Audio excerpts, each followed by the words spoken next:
Viewers welcome to Politicos news express at prime time. నేను మీ రాణి నాయుడు. ఈ రోజు ఇప్పటి వరకు ఉన్న అప్డేట్స్ ఏంటో ఈ బులెటిన్ లో చూద్దాం.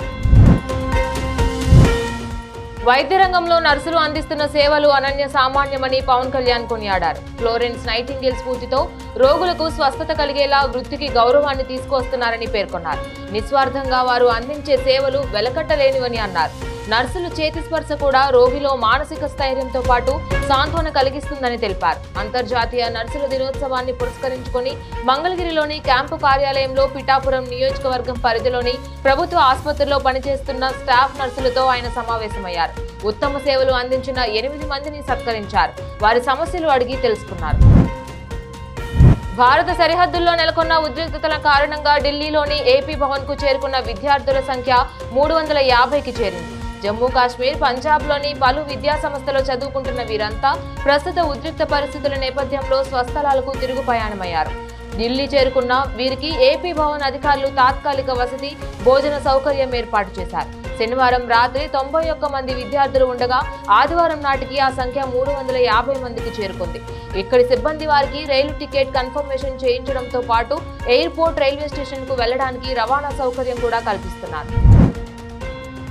సాఫ్ట్వేర్, లైఫ్ సైన్సెస్ రంగాల్లో హైదరాబాద్ జీసీసీ హబ్ గా మారిందని సీఎం రేవంత్ రెడ్డి అన్నారు. హైదరాబాద్ లోని నానక్ రాంగూడలో సొనాటా సాఫ్ట్వేర్ సంస్థను ఆయన ప్రారంభించి మాట్లాడారు. ఏఐ రెడీ డేటా సెంటర్లు, తయారీ రంగాలకు హైదరాబాద్ కేంద్రంగా మారిందన్నారు. కొత్తగా 3 లక్షల కోట్ల రూపాయల పెట్టుబడులు, 1,00,000కు పైగా ఉద్యోగాలు సృష్టించినట్లు చెప్పారు. మరిన్ని ప్రపంచ స్థాయి కార్యక్రమాలు నిర్వహించాలని ప్రభుత్వం యోచిస్తోందని పేర్కొన్నారు. రాష్ట్రంలో అభివృద్ధి, పెట్టుబడులు, ఉద్యోగాల కల్పన, సంక్షేమం సమతుల్యంగా సాగుతున్నాయని వివరించారు. $1 ట్రిలియన్ ఆర్థిక వ్యవస్థగా ఎదగడంలో అందరి సహకారం కోరుతున్నట్లు తెలిపారు. కార్యక్రమంలో శాసన మండలి చైర్మన్ గుత్తా సుఖేందర్ రెడ్డి, మంత్రి శ్రీధర్ బాబు పాల్గొన్నారు. రాజ్ భవన్ లో గవర్నర్ జిష్ణుదేవ్ వర్మతో సీఎం రేవంత్ రెడ్డి భేటీ అయ్యారు. భారత్ పాక్ ఉద్రిక్తతలు, దేశంలో జరిగిన పరిణామాల దృష్ట్యా సమావేశమయ్యారు. రాష్ట్రంలోని పరిస్థితులను గవర్నర్ కు ముఖ్యమంత్రి వివరించారు. కార్యక్రమంలో మంత్రి శ్రీధర్ బాబు పాల్గొన్నారు. తెలంగాణ ఆత్మగౌరవాన్ని కించపరిచేలా సీఎం రేవంత్ రెడ్డి మాట్లాడారని బీఆర్ఎస్ ఎమ్మెల్సీ కవిత విమర్శించారు. టీజీఐఐసీలో 1.75 లక్షల ఎకరాలను కేసీఆర్ అందుబాటులో ఉంచారని చెప్పారు. ప్రస్తుత ప్రభుత్వం ఆ భూమిని కుదువబెట్టాలని కుట్ర చేస్తోందని విమర్శించారు. టీజీఐఐసీని పబ్లిక్ లిమిటెడ్ కంపెనీగా మారుస్తూ రహస్య జీవో ఇచ్చారని ఆరోపించారు. అన్ని భూములను స్టాక్ ఎక్స్చేంజ్ లో కుదవపెట్టేలా జీవో తీసుకొచ్చారన్నారు. మరోవైపు కంచగచ్చిబౌలి భూములను కుదవపెట్టి 10,000 కోట్ల రూపాయలు అప్పు తెచ్చారని చెప్పారు. భారత్, పాకిస్తాన్ ఉద్రిక్తతలను తగ్గించేందుకు ఇరు దేశాల మధ్య శనివారం కాల్పుల విరమణ ఒప్పందం జరిగింది. అయితే దీనిపై కొంత వ్యతిరేకత ఎదురవుతున్న వేళ భారత ఆర్మీ మాజీ చీఫ్ జనరల్ మనోజ్ నవరణే కీలక వ్యాఖ్యలు చేశారు. యుద్ధం అంటే బాలీవుడ్ సినిమా కాదని, ఎన్నో కుటుంబాలు తమ ప్రియమైన వారిని కోల్పోవాల్సి వస్తుందని అన్నారు. దౌత్యానికే మొదటి ప్రాధాన్యం ఇవ్వాల్సిన అవసరం ఉందన్నారు. భారత్, పాకిస్తాన్ల మధ్య కాల్పుల విరమణ ఒప్పందాన్ని విదేశాంగ శాఖ కార్యదర్శి విక్రమ్ మిశ్రీ ప్రకటించిన సంగతి తెలిసిందే. ఈ ప్రకటన అనంతరం ఆయనపై సామాజిక మాధ్యమాల్లో కొందరు నెటిజన్లు ట్రోల్ చేస్తున్నారు.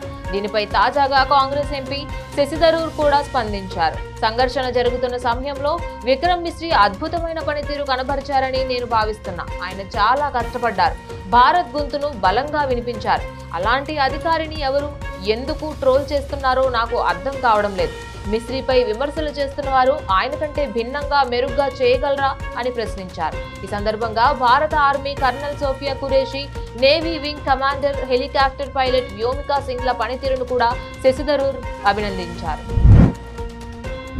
భారత్ పాక్ కాల్పుల విరమణలో అమెరికా పాత్రపై కేంద్రం సమాధానం చెప్పాలని కాంగ్రెస్ డిమాండ్ చేసింది. కశ్మీర్ అంశంపై సిమ్లా ఒప్పందాన్ని విస్మరించి మధ్యవర్తిత్వానికి 3వ పక్షాన్ని అనుమతించారా అని ప్రశ్నించింది. ఆపరేషన్ సింధూర్ వివరాలను తెలియజేయాలని డిమాండ్ చేసింది. ఈ అంశాలపై తక్షణం అఖిలపక్ష సమావేశం నిర్వహించాలని, పార్లమెంటును ప్రత్యేకంగా సమావేశపరచాలని కాంగ్రెస్ అధ్యక్షుడు మల్లికార్జున ఖర్గే, లోక్సభ విపక్ష నేత రాహుల్ గాంధీలు ప్రధానికి వేర్వేరుగా లేఖలు రాశారు. ఆపరేషన్ సింధూర్లో పాకిస్తాన్ కు భారీ నష్టం కలిగించామని, ఆ దేశ అత్యాధునిక యుద్ధ విమానాలను నేలకూల్చామని భారత సైన్యం వెల్లడించిన సంగతి తెలిసిందే. దీనిపై తాజాగా పాకిస్తాన్ ఆర్మీ స్పందించింది. తమ ఫైటర్ జెట్ ఒకటి ధ్వంసమైన మాట వాస్తవమేనని అంగీకరించింది. అయితే అది స్వల్పమేనని పేర్కొంది. పాక్ ఆర్మీ అధికార ప్రతినిధి లెఫ్టినెంట్ జనరల్ అహ్మద్ షరీఫ్ చౌదరి తమ దేశ ఎయిర్ ఫోర్స్, నేవీ అధికారులతో కలిసి మీడియా సమావేశం నిర్వహించారు. ఇందులో ఆయన మాట్లాడుతూ భారత్తో జరిగిన సైనిక ఘర్షణల్లో మన వాయుసేనకు చెందిన ఓ యుద్ధ విమానం స్వల్పంగా ధ్వంసమైంది అని వెల్లడించారు. ఆపరేషన్ సింధూర్ తర్వాత సైనిక ఘర్షణను ఆపేందుకు భారత్ పాకిస్తాన్ మధ్య కాల్పుల విరమణ ఒప్పందం కుదిరిన సంగతి తెలిసిందే. ఈ నేపథ్యంలో పాకిస్తాన్లో వేర్పాటువాద బలోచ్ లిబరేషన్ ఆర్మీ స్పందించింది. పాక్ ఊసరవల్లి మాటలు నమ్మవద్దని వ్యాఖ్యలు చేసింది. పాకిస్తాన్ నుంచి వినిపించే శాంతి, కాల్పుల విరమణ, సోదరభావం ప్రవచనాలు కేవలం మోసం, అవి ఒక యుద్ధ వ్యూహం, తాత్కాలిక ఉపాయం మాత్రమే అని బలోచ్ పేర్కొంది. ఈ నేపథ్యంలో ఆ దేశంతో అప్రమత్తంగా ఉండాలని పరోక్షంగా భారత్కు సూచించింది. భారత్ పాక్ల మధ్య మధ్యవర్తిత్వం వహించేందుకు సిద్ధమని ప్రకటించిన అమెరికా తాజాగా ఇరు దేశాల మధ్య ప్రత్యక్ష చర్చలకు తాము మద్దతిస్తామని ప్రకటించింది. అమెరికా విదేశాంగ శాఖ మంత్రి మార్కో రూబియో భారత్ పాక్ అంశంపై యూకే విదేశాంగ శాఖ మంత్రి డేవిడ్ లామీతో మాట్లాడారు. కాల్పుల విరమణ కొనసాగించడం, రెండు దేశాల మధ్య కమ్యూనికేషన్ మార్గాలను తెరిచి ఉంచడం ఎంతో ముఖ్యమని ఈ భేటీలో ఇరువురు నేతలు అభిప్రాయపడినట్లు అమెరికా విదేశాంగ శాఖ ప్రతినిధి టామీ బ్రూస్ తెలిపారు. నందమూరి హరికృష్ణ మనవడు జానకిరామ్ కుమారుడైన తారక రామారావు హీరోగా వైవిఎస్ చౌదరి ఓ సినిమా రూపొందిస్తున్న విషయం తెలిసిందే. న్యూ టాలెంట్ రోడ్స్ పతాకంపై వైవిఎస్ చౌదరి సతీమణి గీత నిర్మిస్తున్నారు ఈ చిత్రాన్ని. నేడు ఈ సినిమా పూజా కార్యక్రమం జరిగింది. ఎన్టీఆర్ కుటుంబ సభ్యులు ఈ వేడుకలో పాల్గొన్నారు. కార్తికేయ 2 చిత్రంతో జాతీయ స్థాయిలో గుర్తింపు తెచ్చుకున్నారు కథానాయకుడు నిఖిల్. ఇప్పుడు ఆయన నుంచి రానున్న మరో పాన్ ఇండియా చిత్రం స్వయంభూ. భరత్ కృష్ణమాచారి తెరకెక్కిస్తున్న ఈ సినిమాని బి మధు సమర్పణలో భువన్, శ్రీకర్ సంయుక్తంగా నిర్మిస్తున్నారు. సంయుక్త మేనన్, నభా నటేష్ కథానాయకులు. ఈ సినిమా ఇటీవలే చిత్రీకరణ పూర్తి చేసుకుందని తెలుస్తోంది. జూన్ 1న నిఖిల్ పుట్టినరోజు సందర్భంగా టీజర్ విడుదల చేసేందుకు సన్నాహాలు చేస్తున్నట్లు సమాచారం. నిర్మాణాంతర పనులు శరవేగంగా జరుగుతున్నాయని, జూలై లేదా ఆగస్టులో ప్రేక్షకుల ముందుకు తీసుకొచ్చేందుకు సన్నాహాలు చేస్తున్నట్లు తెలుస్తోంది. స్టార్ క్రికెటర్ మాజీ సారథి విరాట్ కోహ్లీ టెస్టులకు వీడ్కోలు పలికారు. కెప్టెన్ రోహిత్ శర్మ బాటలోనే అతడు కూడా సుదీర్ఘ ఫార్మాట్ నుంచి వైదొలిగాడు. ఈ మేరకు ఇన్స్టాగ్రామ్ లో భావోద్వేగభరిత పోస్ట్ పెట్టాడు. తాను కూడా టెస్టుల నుంచి రిటైర్ అవ్వాలనుకుంటున్నట్లు ఇటీవల బీసీసీఐకి చెప్పిన కోహ్లీ తాజాగా దీనిపై అధికారిక ప్రకటన చేశాడు. 14 ఏళ్ల క్రితం తొలిసారిగా టెస్టు క్రికెట్ జెర్సీ ధరించా. ఈ ఫార్మాట్ నన్ను ఇంత దూరం తీసుకెళ్తుందని నేనెప్పుడూ ఊహించలేదు.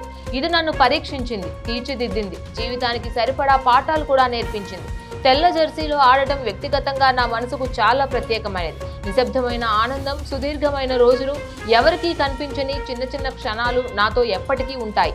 అలాంటి ఈ ఫార్మాట్ నుంచి దూరం జరగడం అంత తేలిక కాదు, కానీ నా నిర్ణయం సరైనదే అనిపిస్తోంది.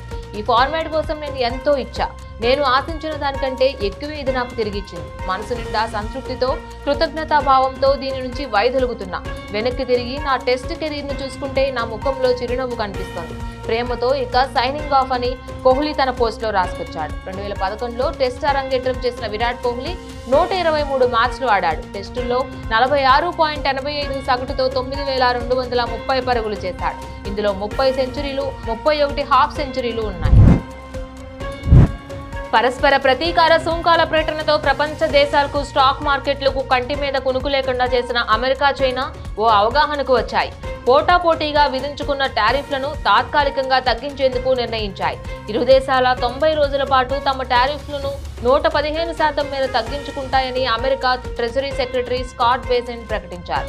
ఇరు దేశాల మధ్య స్విట్జర్లాండ్ వేదికగా జరిగిన వాణిజ్య చర్చల్లో భాగంగా ఈ నిర్ణయం వెలువడింది. ఇవి ఇప్పటివరకు ఉన్న అప్డేట్స్. ఇక మరిన్ని అప్డేట్స్ కోసం keep watching Politicos Media. Please subscribe to the channel and download the Politicos app from the links in the description.